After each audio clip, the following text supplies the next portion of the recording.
Now, in theory, the push button gear shift, it's really cool, but a couple times in between doing the gear shift and over here, my winch up or down, you see it on the screen telling you which way it's going, but my winch up and down, I've accidentally left it in reverse when I meant to go forward, so it can be bad. You know, so I do kind of like the old gear shift, but this is kind of cool. See, did.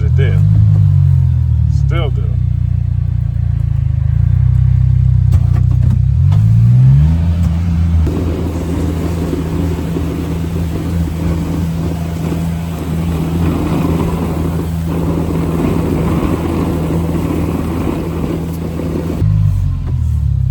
See, again, you think you've done one thing and you haven't.